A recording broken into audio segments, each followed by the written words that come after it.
বৃষ্টি শুরু হয়েছে, ঘুম থেকে ওঠার পর বৃষ্টি আর বৃষ্টি। আর সকাল সকালে আমি রান্না বসিয়ে দিয়েছি, এখানে ভাত বসাইছি।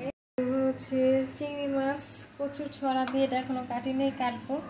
আর হচ্ছে করলা ভাজি করব আলু দিয়ে, এগুলো আমি এখন কেটে নিচ্ছি। আমি কিন্তু কচুর ছড়া খুব সুন্দর করে কেটে এবং ধুয়ে নিচ্ছি। আমি তো এটাকে কচুর ছড়া বলি, আপনারা কি নামে বলেন অবশ্যই কমেন্ট করে জানাবেন। যাক, এটাকে এখন সেদ্ধ করে নেব। এর মধ্যে কিন্তু আমার ভাতে কিন্তু একদম হয়ে গেছে। যেহেতু আমি একা খাবো, এত রান্না করলাম না, একলা মানুষের কত খাবো। আপনাদের ভাই এসে রাত্রে আসে, সে রাত্রেও খায়, আর আমি একা খাই, যার কারণে আমার পরিমাণেও লাগে খুব কম।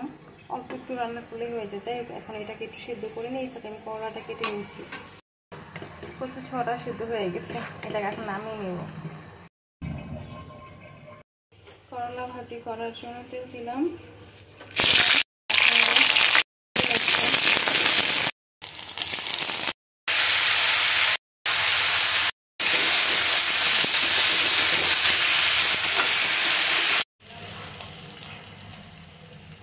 মুখে রান্না করার জন্য তেল দিলাম, পরিমাণ মতো পেঁয়াজ মরিচ কুচি দিলাম। পেঁয়াজটা একটু ভাজা ভাজা করে হচ্ছে আমি একে একে সব মশলাগুলো দিয়ে দিব।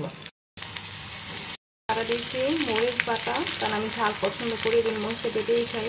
হলুদ গুঁড়ো পরিমাণ মতো, লবণ স্বাদ মতো, 1 চামচ, গুঁড়োটা সামান্য পরিমাণ দিয়েছি। এটাকে সুন্দর করে কষিয়ে নেব।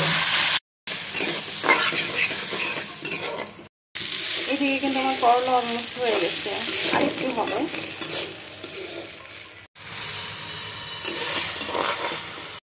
মশলা কষানো হয়ে গেছে, এখন আমি চিংড়ি মাছগুলো দিয়ে দেবো। চিংড়ি মাছটা মশলার সাথে একটু কষিয়ে তাই হচ্ছে আমি কষিয়ে মতো দিয়ে ছোটাটাও দিয়ে একটু কষিয়ে নেব। রান্না করতে করতে ক্ষুধা লাগছে, তো ভাবলাম একটু আম খাই, যেহেতু আম ফ্রিজে কাটা ছিল।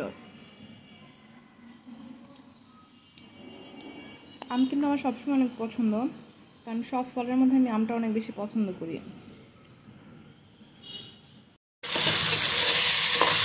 কচুর ছড়াগুলো দিয়ে এখন একটু কষিয়ে নেব।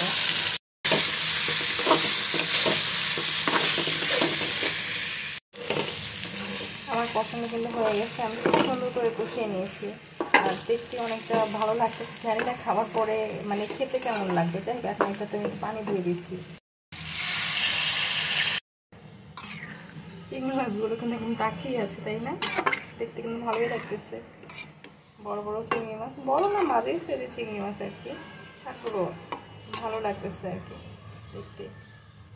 তো এটা একটু কিছুক্ষণ হোক, এর মধ্যে আমি ঘরের কাজটা করে আসি। আমার তরকারি কিন্তু অলমোস্ট হয়ে গেছে। এখানে হচ্ছে আমি টালা জিরা, ওটা ভাজার জিরা আর কি, যেটাকে বলে গুঁড়া করে হচ্ছে আমি দিচ্ছি, যাতে একটু গ্রামটা একটু সুন্দর আসে। তরকারিটা কিন্তু একদম মাখা মাখা হয়েছে, তাই না? এখন এটাকে আমি নামিয়ে নেব।